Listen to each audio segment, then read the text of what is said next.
نستغفره ونؤمن به ونتوكل عليه ونعوذ بالله من شرور أنفسنا ومن سيئات أعمالنا من يهده الله فلا مضل له ومن يضلله فلا هادي له ونشهد أن لا إله إلا الله وحده لا شريك له ونشهد أن سيدنا وشفيعنا وسندنا ومولانا محمدا عبده ورسوله صلى الله عليه وعلى آله وصحابه وبارك وسلم تسليما كثيرا كثيرا أما بعد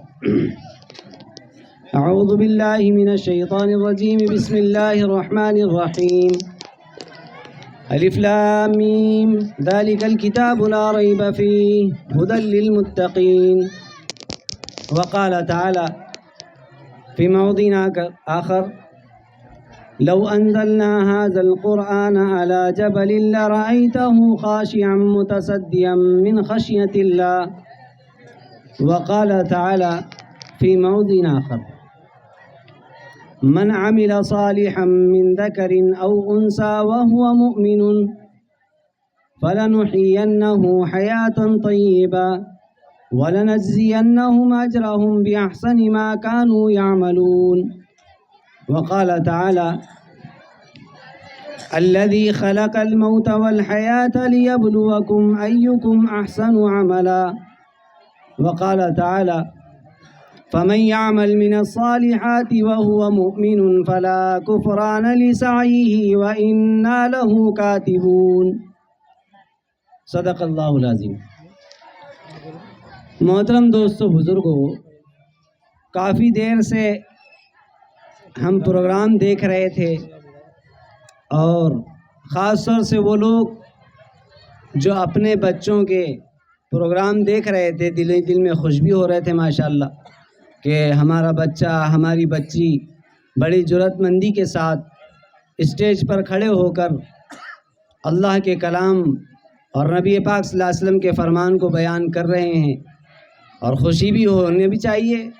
یہی خوشی کا موقع ہے کہ جب ہماری اولادیں اللہ اس کے رسول کے دین کے محنت میں لگیں اور اس کے دین کی نشر و اشاعت میں حصہ لیں، تو یہ واقعی خوشی کی بات ہے.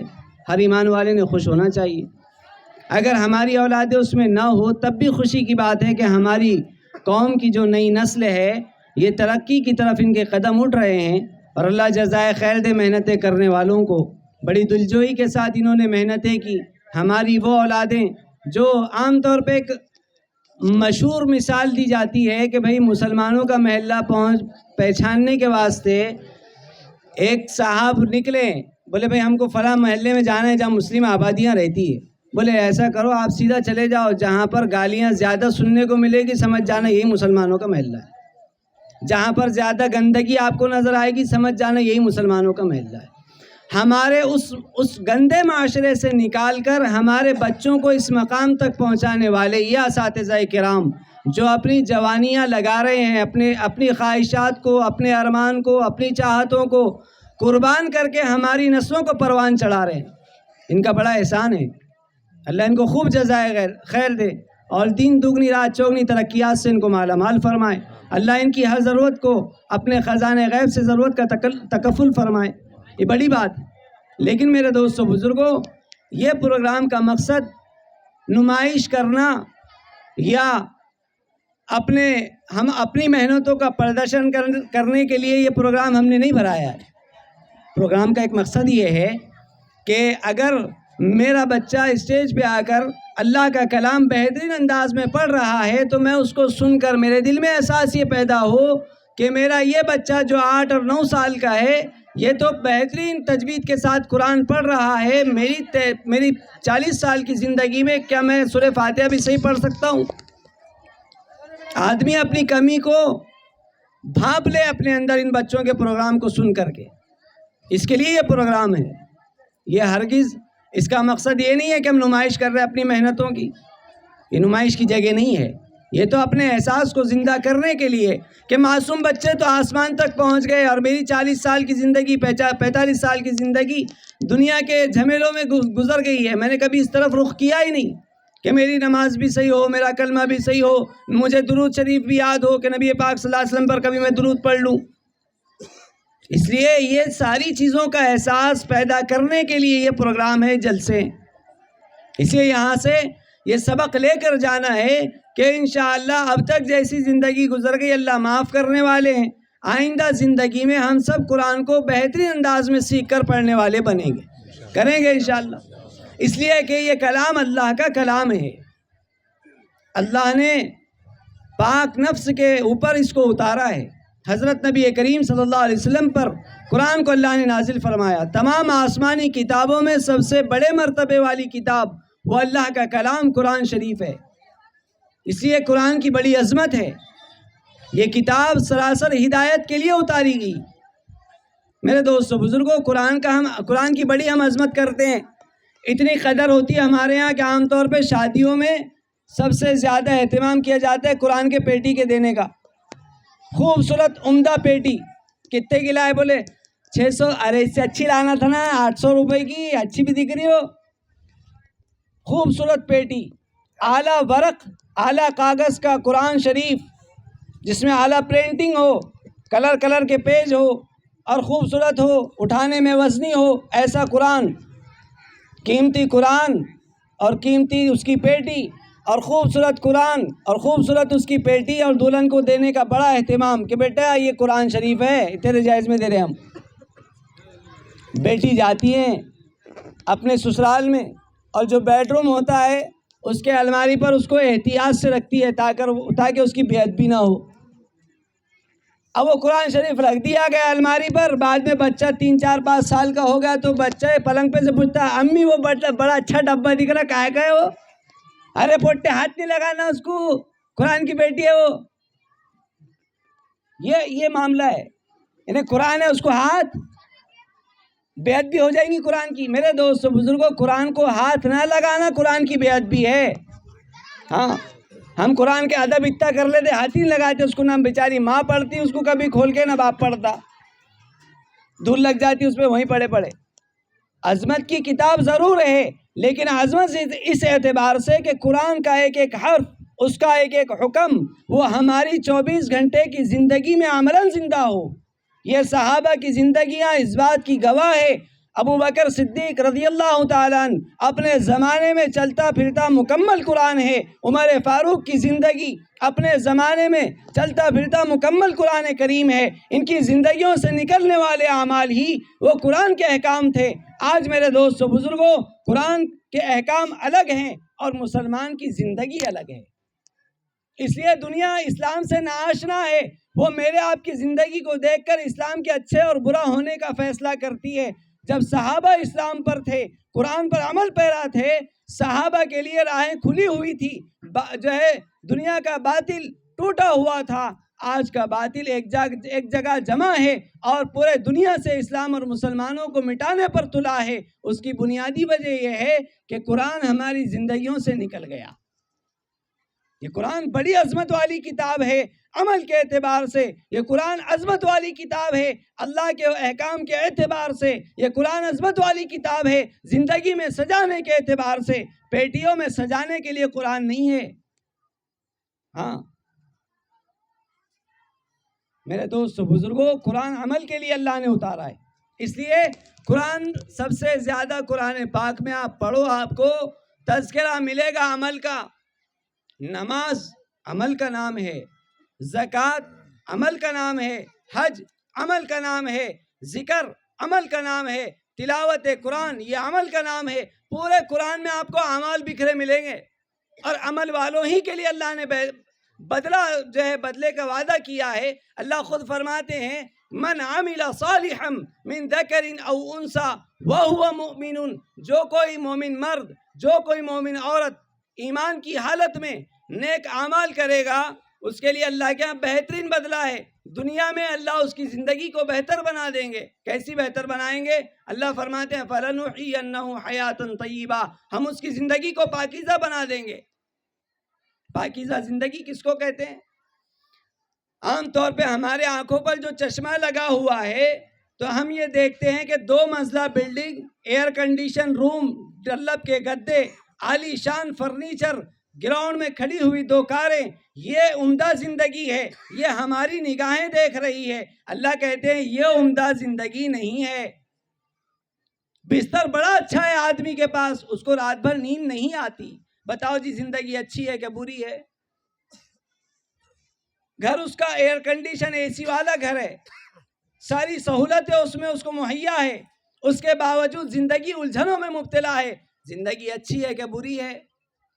اللہ فرماتے ہیں ہم زندگی عافیت والی بنا دیں گے، بہتر زندگی، فَلَنُحْيِيَنَّهُ حَيَاةً طَيِّبَةً، پاکیزہ زندگی ہوگی، ایسی پاکیزہ زندگی کہ یہ اس کے پاس سلیقے کا گھر نہیں ہوگا، عمدہ لباس نہیں ہوں گے، اچھے پکوان نہیں ہوں گے، لیکن اللہ اس کو سکون والی زندگی عطا کرے گا۔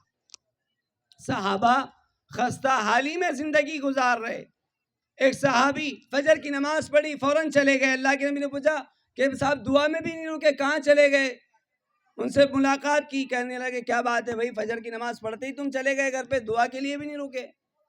صحابی کہتے ہیں اللہ کے نبی بات دراصل یہ ہے کہ میں اور میرے بیوی دونوں کے درمیان صرف ایک چادر ہے،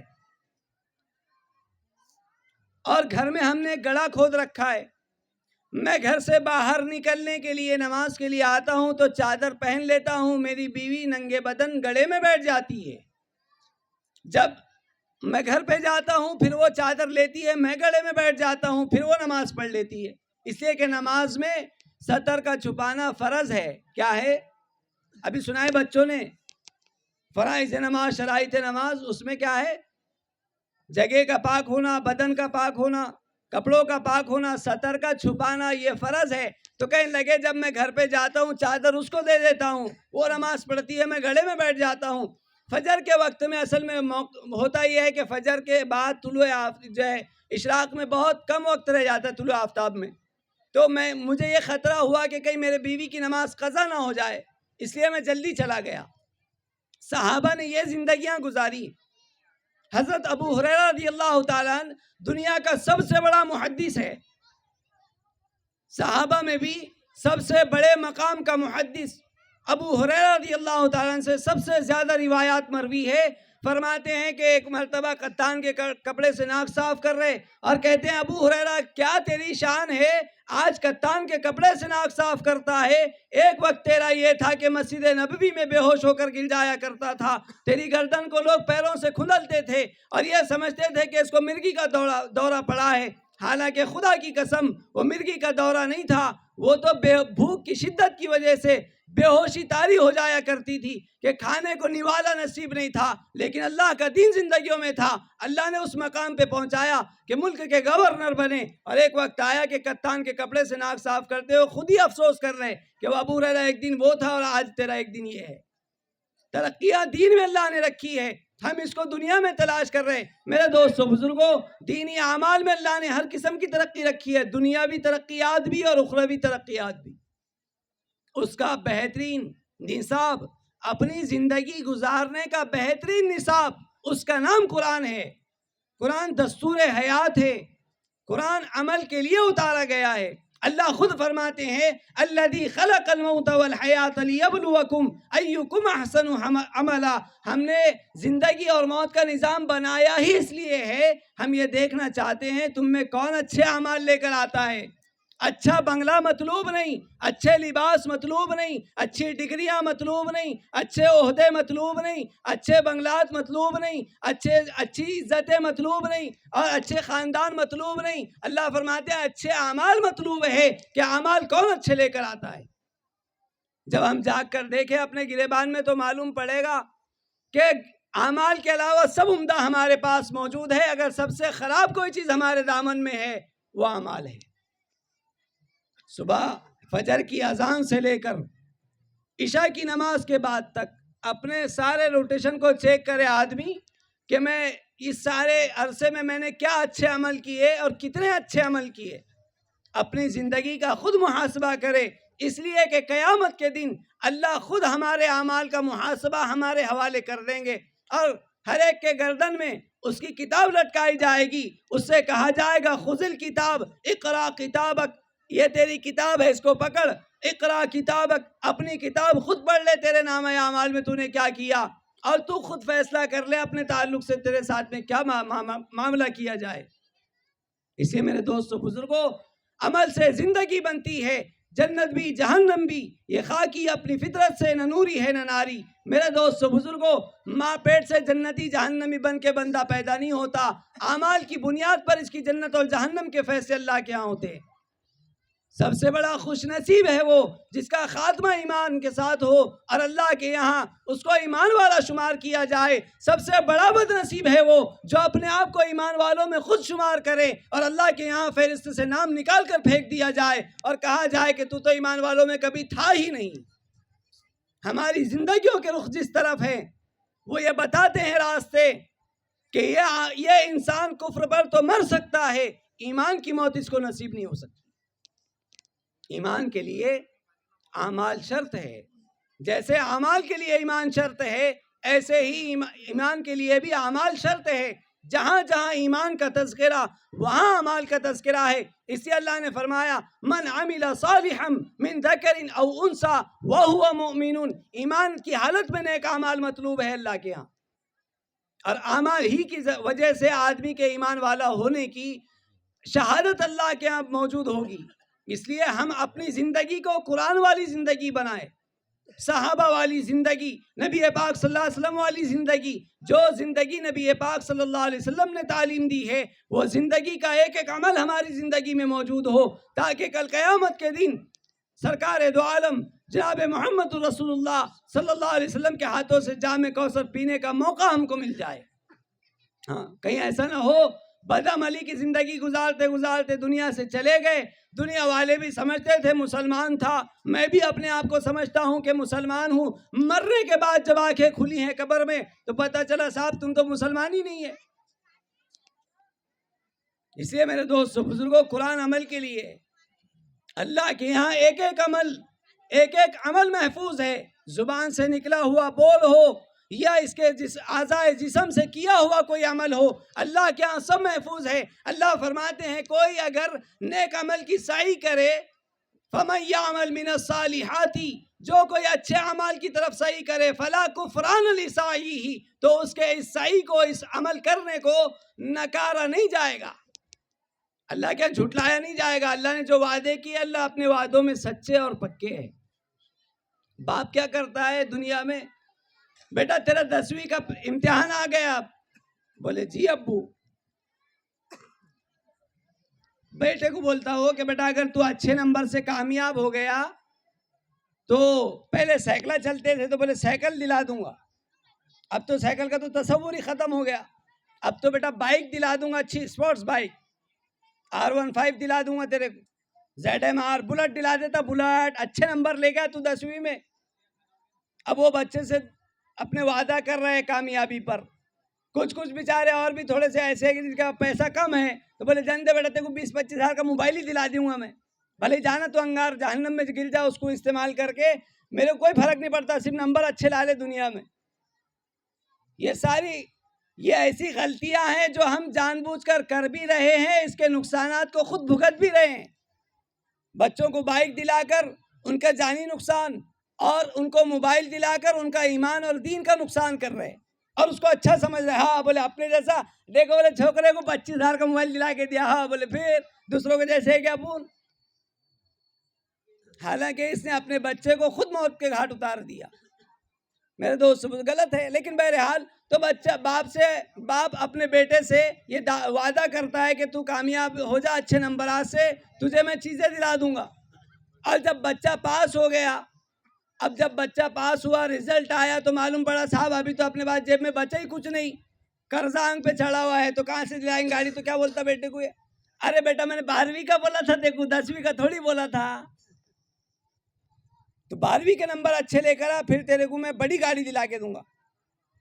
مکر گیا اپنے وعدے سے۔ اللہ فرماتے ہیں فَلَا كُفْرَانَ لِسَعْيِهِ، کوئی بندہ کتنا ہی معمولی عمل کرے ہم اس کو نکاریں گے نہیں، اور اگر سنو تم کو بھروسہ نہیں ہے اور کسی گواہ پر تم کو اعتماد نہیں ہے تو سنو وَإِنَّا لَهُ كَاتِبُونَ، ہم خود تمہاری نیکیوں کو اپنے ہاتھوں سے لکھ رہے ہیں، اللہ خود ہمارے اعمال کو لکھ رہے ہیں۔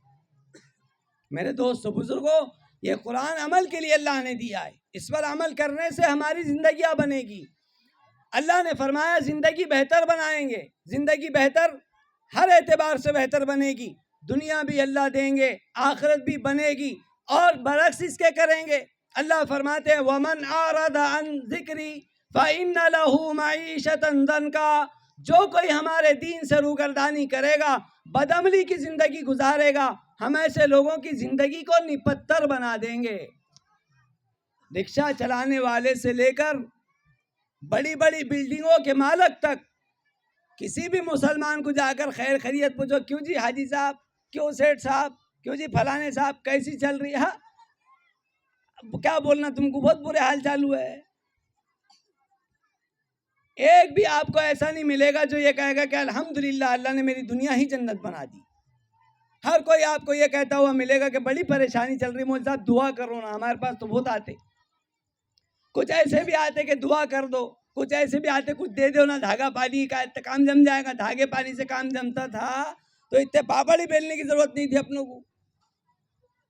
نبی پاک صلی اللہ علیہ وسلم ایک کھٹے دھاگے پانی دے کے چل جاتے تھے قیامت تک کے آنے والوں کے واسطے، بھئی یہ لے اس سے کام چلاؤ۔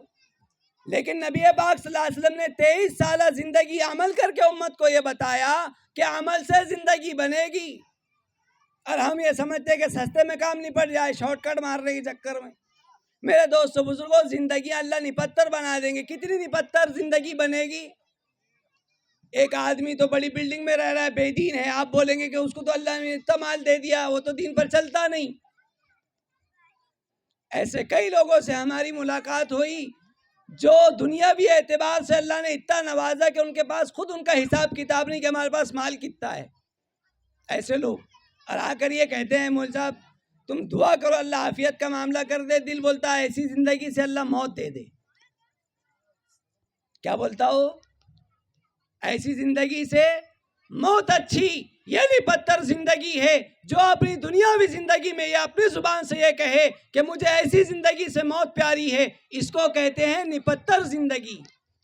اللہ زندگی نپتر بنا دیتے ہیں۔ کبھی اولاد اس کی مشکل میں ڈالنے والی بنتی ہے، کبھی اس کے کاروبار اس کو ہلاکت کی طرف ڈال دیتے ہیں، کبھی اس کی رشتہ داری، کبھی اس کے کام کاج، کبھی اس کا کاروبار، یہ سب الجھنوں میں الجھا کر اس کو اتنا بدزن کر دیتے ہیں کہ پھر یہ اپنے منہ اپنی موت مانگتا ہے کہ اللہ موت دے دے، اب زندہ رہ کے فائدہ نہیں۔ اس کو کہتے ہیں نپتر زندگی۔ اور بہتر زندگی کیا ہے؟ بہتر زندگی وہ دیکھو 1400 سال پہلے صحابہ نے جو گزاری، سلیقے کے لباس نہیں، سلیقے کے مکان نہیں، سلیقے کا کھانا نہیں، کھانا تو دور کی بات، کئی مہینے فاقے ہو رہے۔ عائشہ رضی اللہ تعالیٰ فرماتی ہے سرور کائنات تاجدار مدینہ جناب محمد رسول اللہ صلی اللہ علیہ وسلم کے گھر کا حال ہے، اور فرماتی امی جان کہ 2 3 چاند گزر جاتے سرور کائنات کے گھر میں چولہا نہیں جلتا۔ کس کے گھر میں؟ جو وجہ وجود کائنات ہے، جس کے صدقے میں اللہ نے ساری کائنات کو وجود بخشا، میں آپ جس کے صدقے میں سانس لے رہے ہیں، اور ساری کائنات جس کے صدقے میں گھوم رہی ہے، اور یہ ستارے اور چاند جس کے صدقے میں چمک رہے ہیں، یہ ہوائیں جس کے صدقے میں چل رہی ہیں، یہ پانی جس کے صدقے میں برس رہا ہے، یہ سمندر جو جس کے صدقے میں بہہ رہے ہیں، اس نبی کے گھر کا عالم یہ ہے۔ عائشہ رضی اللہ عنہ فرماتی ہے 2 مہینے رسول پاک کے گھر میں چولہا نہیں جلتا۔ ہم میں سے کون ایسا ہے جس کے گھر میں 2 دن چولہا نہیں جلتا؟ ایک ہے ایک پورے مجمع میں جس کے گھر میں 2 دن چولہا نہ جلتا ہو؟ ایک بھی نہیں۔ لیکن زندگی کیسی ہے؟ جبرائیل آئے، معراج کی شب ہے، اللہ نے جبرائیل کو بھیجا، جاؤ ہمارے محبوب کو لے کر آؤ۔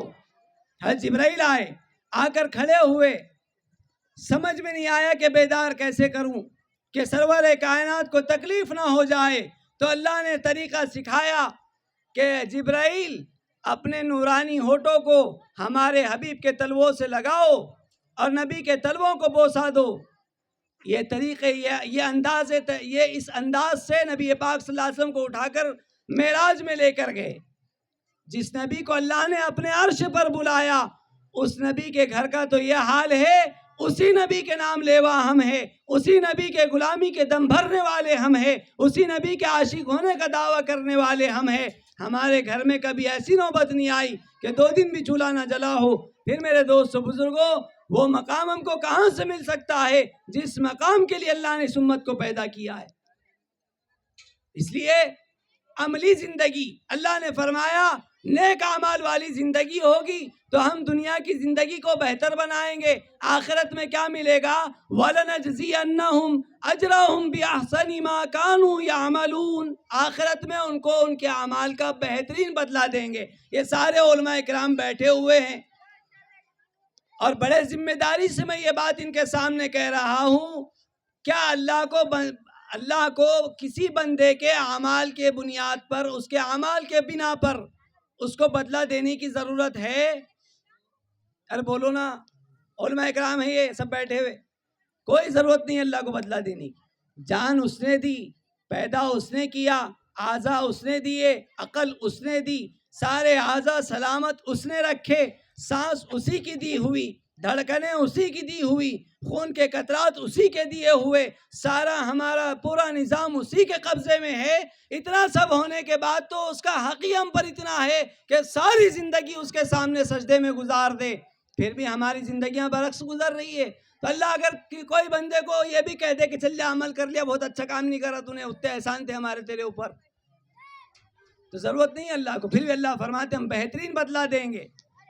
اور اگر اس کے برعکس زندگی ہوگی وَنَحْشُرُهُ يَوْمَ الْقِيَامَةِ عَامًا، تو پھر ہم میدان محشر میں ایسے لوگوں کو اندھا اٹھائیں گے، وہ کہے گا قَالَ رَبِّ لِمَا حَشَرْتَنِي عَامًا، اے میرے مولا میں تو دنیا میں دیکھنے والا تھا، فَقَدْ كُنْتُ بَصِيرًا، دنیا میں تو میری آنکھیں سلامت تھی، میں دیکھتا تھا حاجی صاحب کے بلڈنگ کو، میں بار بار دیکھتا تھا کہ میرے دل میں بات آتی تھی ایسی بلڈنگ بنانے کی ہے، خوبصورت گاڑیوں کو، زیب و زینت کو، دنیا کی چکا چوند کو میں نے بڑے غور سے دیکھا ہے، پھر کیا بات ہے لما حشرتنی اعما، پھر مجھے کیوں اندھا اٹھایا گیا؟ اس سے کہا جائے گا قال کذالک اتتک آیاتنا، کیا ہماری آیتیں تیرے پاس آئی تھی، دین کی بات، دین کی دعوت تیرے کانوں پر پڑی تھی، تو نے کیا کہا؟ فنسیتہا، تو نے بھلا دیا۔ عام ماحول ہے مسلمانوں کا، اگر جمعے میں بیان ہو تو لوگ بڑی تعریف کرتے، ماشاءاللہ مول صاحب نے کیا بیان کرے، بولے بولتے رہنے کو نہ بولے مولانا لوگوں نے، عمل کے نام سے دیکھو تو سپڑا صاف ہے، روز بیان، جمعے میں بیان، اور پتہ نہیں کیسے کیسے موقع پہ بیانات ہو رہے، اور یہ کیا بولتا ہے بہت اچھا بیان کرے مول صاحب تم نے، کرنے کو نہ بابا، تم بولیں گے تو کام جمے گا، اچھا بعد میں اس کو بولا تو نے عمل کرا، میرے کو یاد ہی نہیں رہا، بولے بیان کی اتنی تعریف، اس کو بولے کیا مولوی صاحب نے اتنی تعریف، وہ یاد نہیں رہا، بولے بیان بڑا اچھا ہوا۔ میرے دوستو بزرگوں، ہم یہ کہہ کر باتوں کو جھڑا دیتے ہیں اپنے کان سے اور دامن سے کہ مولانا لوگوں کا کام ہی بولنے کا ہے، اور اس زمانے میں تو اللہ نے اتنی سہولت کر دی، کوئی مسجد میں جا کر سننے کو تیار نہیں ہے تو اس کے دروازے پر آ جاتے ہیں بیچارے اللہ کے بندے، کھڑے ہو جاتے ہیں، جب تک بھائی نہیں آئے جب تک ہلتی نہیں وہاں سے، آؤ بھائی شفیق بھائی، رسول بھائی، آؤ بھائی سلیم بھائی، آؤ ذرا 2 منٹ، اللہ کے بندے آئے اللہ کی بات لے کر۔ ارے بولے تم کو اتنا ہی دھندا ہو تبلیغ والوں کو، بولے بھائی جاؤ یہاں سے، کہاں ہمارے پاس کام دھندے بھی بچے ہمارے کو، تم نکام ٹپر ہے۔